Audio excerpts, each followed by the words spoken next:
10월 12일 라이트 앤 딜라이트 말씀 묵상의 시간입니다. 거룩하신 아버지 하나님, 오늘도 주님의 사랑과 은혜를 의지하고 이 하루를 시작합니다. 주의 도우심을 구합니다. 연약한 우리를 붙잡아 주시는 주님의 능력의 손을 붙잡기를 원합니다. 주님, 오늘도 우리와 함께하여 주시며 말씀하여 주셔서 주님의 말씀을 따라 사는 기쁨을 누리게 하시고, 주님과 동행하는 것이 이 땅의 그 무엇과도 비교할 수 없는 가장 가치 있는 일이라는 사실을 깨닫게 하여 주옵소서. 오늘도 성령의 충만함을 저희들에게 허락하여 주사 주의 말씀을 읽고 묵상할 때 깨닫게 하시고 말씀대로 살아갈 수 있는 힘과 용기와 믿음을 허락해 주옵소서. 예수님 이름으로 기도드립니다. 아멘. 오늘은 역대하 35장 말씀을 함께 읽고 묵상하겠습니다. 역대 35장 말씀 세번역 성경으로 읽습니다. 요시야는 예루살렘에서 주님께 유월절을 지켰다. 사람들은 첫째 달 14일에 유월절 어린 양을 잡았다. 왕은 제사장들에게 각자가 해야 할 임무를 맡기고 주님의 성전에서 할 일들을 잘 하도록 격려하였다. 왕은 또 주님께 거룩하게 구별되어서 온 이스라엘을 가르치는 레위 사람들에게도 다음과 같이 지시하였다. 거룩한 궤는 다윗의 아들 이스라엘의 솔로몬 왕이 지은 성전 안에 두도록 하십시오. 이제부터 당신들은 그 궤를 어깨에 메어 옮기지 않아도 됩니다. 당신들은 다만 주 당신들 하나님과 그의 백성 이스라엘을 섬기는 일만을 맡게 됩니다.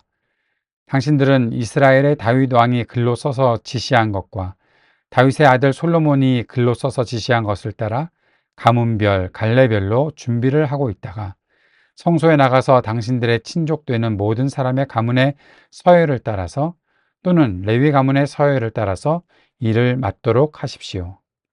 당신들은 유월절 어린 양과 염소를 잡아야 합니다. 그리고 당신들은 스스로를 정결하게 하십시오. 그리고 동족을 위하여서도 준비하십시오. 이 모든 일은 주님께서 모세를 시켜서 말씀하신 그대로 해야 합니다. 요시야는 자기가 가지고 있는 집짐승 떼 가운데서 어린 양과 어린 염소 3만 마리와 수소 3천 마리를 일반 백성들이 유월절 때에 제물로 쓰도록 백성에게 거저 주었다. 왕의 신하들도 기꺼이 일반 백성과 제사장들과 레위 사람들에게 돌아갈 제물을 자원하여 내놓았다. 하나님의 성전의 최고 책임자인 hil기야와 스가랴와 여히엘은 제사장들이 유월절 기간에 제물로 쓰도록 어린 양과 어린 염소 2,600마리와 수소 300마리를 내놓았다. 레위 사람의 지도자들 곧 고냐냐와 그의 동기들인 스마야와 느다넬과 하사바와 여히엘과 요사밧은 레위 사람들이 유월절 제물로 쓰라고 어린 양과 어린 염소를 합하여 5,000마리와 소 500마리를 내놓았다. 유월절을 지킬 제사 준비가 이렇게 다 되었을 때 제사장들과 레위 사람들은 왕이 명령한 대로 각각 제자리에 섰다. 희생제물인 양과 염소를 잡은 뒤에 레위 사람들은 잡은 짐승의 가죽을 벗기고 제사장들은 손으로 피를 받아 제단에 뿌렸다. 그런 다음에 레위 사람들은 번제물로 바칠 짐승을 백성에게 가문별로 나누어 주어서 백성이 모세의 율법에 기록되어 있는 대로 주님께 드리게 하고 소도 같은 방법으로 하였다. 레위 사람들은 유월절 어린 양을 규례에 따라서 불에 굽고 나머지 거룩한 제물은 솥과 가마와 냄비에 삶아 모든 백성에게 속히 분배하였다. 이렇게 하고 난 뒤에 그들은 자신들과 아론의 제사장들 몫을 준비하였다. 그것은 제사장들이 번제로 바치는 짐승들을 불에 태우고 희생제물의 기름기를 태우느라고 밤까지 바빴기 때문이다. 그래서 레위 사람들은 자신들과 아론의 자손 제사장들 몫을 준비하였던 것이다. 노래하는 사람들 곧 아삽의 자손은 다윗과 아삽과 헤만과 왕의 선견자 여두둔의 지시를 따라 각자 지정된 자리에 서 있었고 문지기들은 각자가 책임 맡은 문을 지키고 있었다. 노래하는 사람들이나 문을 지키는 사람들이 그들의 근무 장소에서 떠나지 않아도 되었던 것은 그들의 친족 레위 사람들이 그들의 몫을 준비하여 주었기 때문이다. 이와 같이 그날의 요시야 왕이 명령한 대로 모든 일이 다 잘 준비되어 주님께 예배를 드릴 수 있었다. 사람들은 유월절을 지키며 주님의 단에 번제를 드렸다. 그때 거기 모인 이스라엘 자손은 유월절을 지키고 이어서 이래 동안 무교절을 지켰다. 예언자 사무엘 이후로 이스라엘 안에서 이처럼 유월절을 지킨 예가 없었고 이스라엘의 역대 왕들 가운데서도 요시아가 제사장들과 레위 사람들과 그때 거기 모인 온 유다와 이스라엘 사람들과 예루살렘 주민들과 함께 지킨 그런 유월절은 일찍이 지켜본 왕이 없었다. 유월절을 이렇게 지킨 것은 요시아가 나라를 다스린 지 18째 해가 되던 때의 일이다. 이런 모든 일이 일어난 뒤, 곧 요시아가 성전 정돈을 마치고 난 뒤에 이집트의 느고 왕이 유프라테스 강가에 있는 갈그미스를 치려고 올라왔으므로 요시아가 그것을 막으러 나갔다. 느고가 요시아에게 전령을 보내어 말하였다. 유다의 왕은 들으시오. 왕은 왜 나의 일에 관여하려고 하오? 나는 오늘 왕을 치려고 온 것이 아니라 나와 싸움이 벌어진 족속을 치려고 나선 것이오. 하나님께서 나에게 속히 가라고 명하셨소. 그러니 하나님이 나와 함께 계시오. 하나님께 멸망을 당하지 아니하려거든 하나님을 거역하는 이 일을 어서 멈추시오. 그러나 요시아는 그에게서 돌이켜 되돌아가지 않고 느고와 싸우려고 변장까지 하였다. 이처럼 요시아는 하나님께서 느고를 시켜서 하시는 말씀을 듣지 아니하고 무기또 평원으로 진군하여 가서 싸웠다. 그때 적군이 쏜 화살이 요시아 왕에게 박혔다. 왕이 자기 부하들에게 명령하였다. 내가 크게 다쳤다. 내가 여기서 빠져나가도록 나를 도와라. 그는 부하들의 부축을 받으면서 자기의 병거에서 내려 그의 부사령관의 병거를 타고 예루살렘으로 돌아와 숨을 거두었다. 사람들은 그를 그의 조상들의 묘에 장사하였다. 온 유다와 예루살렘 사람들이 그의 죽음을 슬퍼하였다. 예레미야 예언자가 요시아의 전사를 애도하는 애가를 지었는데 노래하는 남녀가 요시아 왕을 애도할 때에는 이 애가를 부르는 것이 관례가 되어 오늘까지 이른다. 그 가사는 애가집에 기록되어 있다. 요시아의 남은 사적, 곧 그가 주님의 율법에 기록된 대로 한 모든 선한 일과 그의 업적은 처음부터 끝까지 이스라엘과 유다 열왕기에 기록되어 있다. 역대하 35장에서는 요시아가 유월절을 지키는 장면, 그리고 요시아가 어떻게 최후를 맞이했는지를 기록하고 있습니다. 아주 고무적인 것은 요시아가 예루살렘에서 주님의 유월절, 주님께 유월절을 지켰다라는 것이죠. 유월절을 지키는 것이 이스라엘 백성들이 해야 할 일인데 나중에도 읽다 보면 나오겠지만 이렇게 요시아처럼 유월절을 지킨 왕은 일찍이 없었다라고 말할 정도로 요시아의 이 유월절을 지키는 행위는 정말 철저하게 온전히 이 유월절을 지키는 것으로 우리가 볼 수 있습니다. 각각 제사장들에게 해야 할 임무를 맡기는 것, 주님의 성전에서 할 일들을 잘하도록 격려하는 것, 주님께서 거룩하게 구별한 그 레위 사람들, 그들에게 지시해서 거룩한 궤가 성전 안에 있도록 하고 이제 레위 사람들이 궤를 움직이는 일들이 아니라 이스라엘 백성들을 섬기는 그 일을 하라라고 지시하고 있으면서 그 모든 일이 다윗 왕이 지시한 대로, 솔로몬이 지시한 대로, 즉 성전이 건축되면서 지시했던 그 모든 일들을 온전히 하라라고 맡겨주고 있습니다. 요시아가 강조하는 것은 이것입니다. 이 모든 일은 주님께서 모세를 시켜서 말씀하신 그대로 해야 한다. 다윗 왕이 시킨 것, 솔로몬이 시킨 것, 그리고 더 나아가 모세를 시켜서 말씀하신 그대로 행해야 한다. 유월절을 행하는 것이니 더욱더 그래야 한다는 것이죠. 다윗과 솔로몬보다 더 철저하게 유월절을 지키는 이 요시아의 모습이 있기에 그가 무엇을 기준으로 했는지, 그러니까 모세에게 말씀하셔서 처음 유월절을 제정했던 그때와 같이 이 모든 일들을 행해야 한다라고 말하고 있는 것입니다. 그러면서 요시아는 자기의 짐승들을 백성들에게 나누어 줍니다. 백성들이 유월절 제물을 가져오기가 모자랄 정도로 넉넉지 않았던 삶을 살고 있는 것을 알고 그렇게 쓰도록 백성에게 자신의 것들을 거저 주었고 그렇게 지도자, 왕이 그렇게 움직이니까 왕의 신하들도 기꺼이 자신들이 재물을 자원하여 내놓아서 제사장들과 레위 사람들에게 돌아갈 것들이 있도록 했다라고 말하고 있습니다. 유월절의 제사가 온전히 모든 사람들이 드려질 수 있게 하려고 왕과 또 지도자들이 함께 움직이고 있는 것을 볼 수 있는 장면이죠. 그리고 이 일들이 하나씩 하나씩 아주 철저하게 진행되고 있고, 또 그 재물들이 모든 백성에게 속히 분배될 수 있도록 했다. 모든 백성들이 유월절을 지켜야 하니 그 지킴에 있어서 조금이라도 모자라는 것이 없도록 넉넉하게 이 일들을 감당했다. 그 일들을 나누어 주는 사람들, 또 찬양하는 사람들, 모든 사람들이 자신의 기능을 잘 발휘하고 있었다라는 사실을 보여주고 있습니다. 18절에 이렇게 말하고 있습니다. 이렇게 유월절을 지킨 이 일은 예언자 사무엘 이후로 이스라엘 안에서 없었다라는 거죠. 역대 왕들 가운데서도 요시아가 제사장들과 레위 사람들과 모든 유다와 이스라엘 사람들에게 지키도록 했던 그런 유월절은 일찍이 지켜본 왕이 없었다. 다윗도 솔로몬도 이러한 유월절을 하고는 거리가 멀었다라는 사실을 알려주고 있는 대목이지요. 그러니 요시아가 얼마나 하나님의 말씀을 그대로 행하려고 노력했는지 알 수가 있습니다. 이렇게 했던 요시아가 몇 살이었습니까? 요시아가 8살 때 왕이 되었고, 요시아가 왕이 된 지 18째 해가 되던 때의 일이니 26살 때 이러한 일들을 했다라는 것입니다. 26살.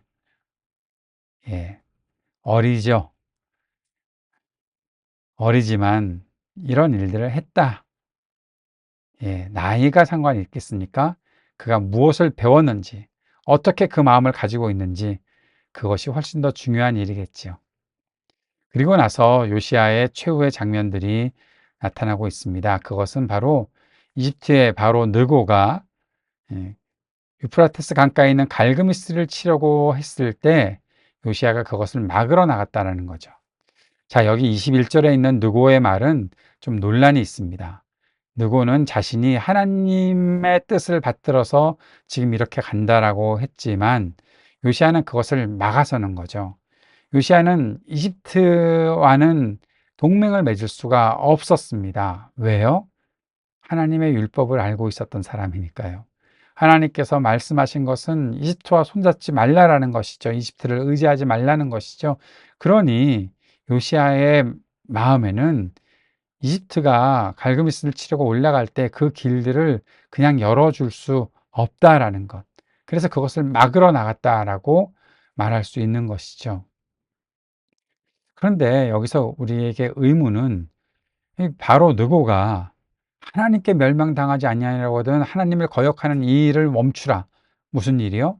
요시아가 막는 것, 그것은 하나님을 거역하는 일이다.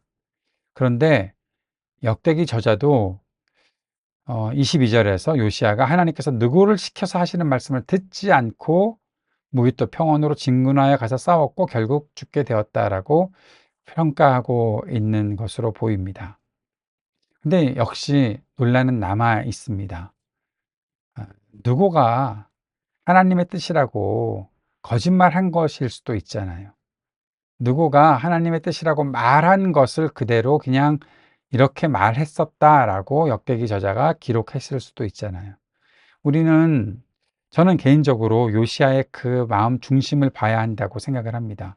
이것을 요시아가 자신이 뭔가 잘하고 있었으니까 절제하지 못하고 그냥 막 음, 바로 느고를 이겨야 되겠다라는 그런 성급한 마음을 가지고 잘못 판단했다라고 보기에는 요시아는 정말 개혁가로 하나님의 말씀을 그대로 순종하며 살으려고 노력했던 사람이었거든요. 요시아도 변질이 됐을까요? 저는 그렇게 생각하고 싶지 않아서 저 개인적으로 이 본문을 연구하고 볼 때 이 본문에 나오는 것은 하나님의 뜻이라고 말했던 느고의 말이 거실 가능성이 훨씬 더 크다라고 보는 것이 맞지 않는가, 그렇게 생각하고 싶습니다. 역대기 저자가 하나님께서 느고를 시켜서 하시는 말씀을 듣지 않았다라고 말한 것은 누구의 말을 그냥 그렇게 기록한 것이 아니었을까? 제가 틀렸을 수도 있지만 요시야를 조금 더 높게 평가하고 싶은 제 마음의 그 일을 조금 이해해 주시면 좋겠습니다. 어쨌든 요시야는 그 전투에 나갔기 때문에 결국 어 죽게 되었습니다. 예레미야가 요시야의 전사를 애도하는 애가를 지었다고 말했고, 그 요시야 왕을 애도할 때마다 그 애가를 불렀다라고 말하고 있고, 그 가사가 애가집에 있다라고 말합니다.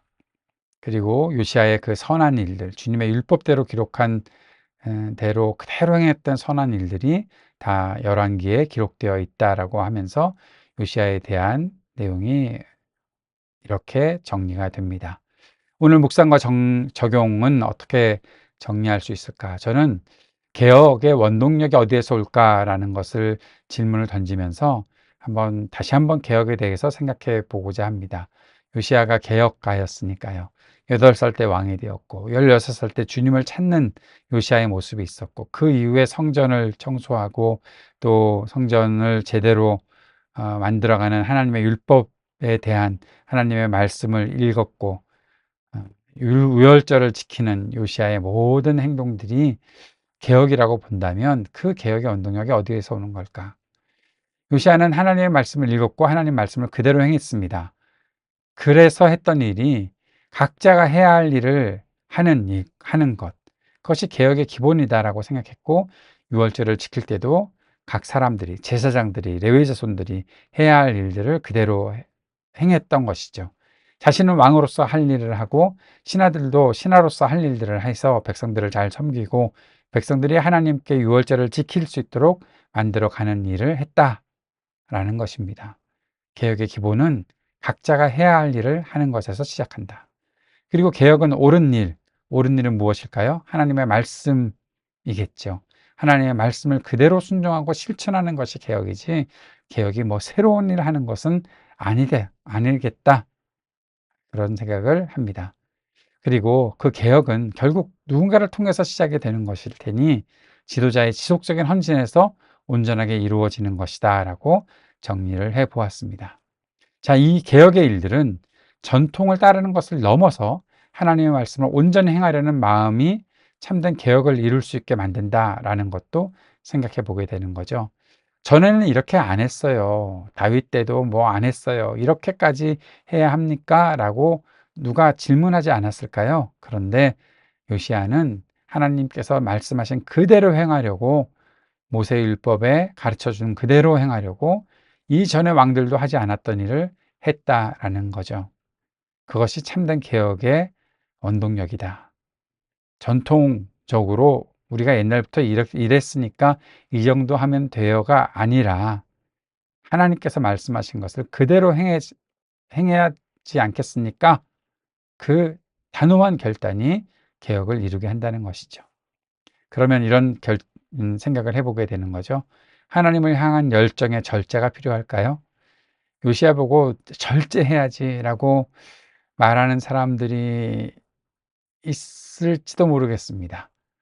요시야가 절제하지 못해서 전투에서 죽었으니까요. 어, 죽었다고 다 하나님의 뜻을 따르지 않는 것인가? 뭐 그런 질문도 해보겠죠. 자, 이렇게 생각해 봅시다. 옳은 방향으로 가고 있고 철저한 순종으로 행하고 있다면 우리가 지금보다 더 해야 되는 일은 없을까? 왜 그런 질문을 합니까? 우리는 너무 덜 하는 일들이 많아서요. 좀 더 철저하게 해보고 싶고, 좀 더 열정을 쏟아붓고 싶고, 좀 더 뜨겁게 하고 싶고, 좀 더 계속하고 싶은 그러한 마음들이 우리 안에 있어야 될 텐데, 아유, 이 정도 하면 지치니까, 이 정도 하면 뭐 됐으니까 적절히 해야지. 약간의 부정적인 뉘앙스로 적당히 해야지. 적당히가 좋은 말인데 부정적인 뉘앙스로 적당히 해야지. 그렇게까지 할 필요가 있겠어? 라고 우리는 얼마나 많이 그렇게 말해 왔나요? 전 요시야를 보면서 이런 생각을 해보게 됩니다. 지금보다 더 해야 하는 일은 없을까? 하나님을 향한 나의 열정에 왜 절제해야 된다고 그렇게 말하는 것일까? 더 뜨겁게 하면 안 될까? 여러분 어떻습니까? 오늘 우리의 마음이 하나님 앞에서 어떤 자세를 갖고 있는지 돌아볼 수 있는 저와 여러분이 되었으면 좋겠습니다. 주님께서 가르쳐 주신 기도 함께 드립시다. 하늘에 계신 우리 아버지, 아버지의 이름을 거룩하게 하시며 아버지의 나라가 오게 하시며 아버지의 뜻이 하늘에서와 같이 땅에서도 이루어지게 하소서. 오늘 우리에게 일용할 양식을 주시고 우리가 우리에게 잘못한 사람을 용서하여 준 것 같이 우리 죄를 용서하여 주시고 우리를 시험에 빠지지 않게 하시고 악에서 구하소서. 나라와 권능과 영광이 영원히 아버지의 것입니다. 아멘.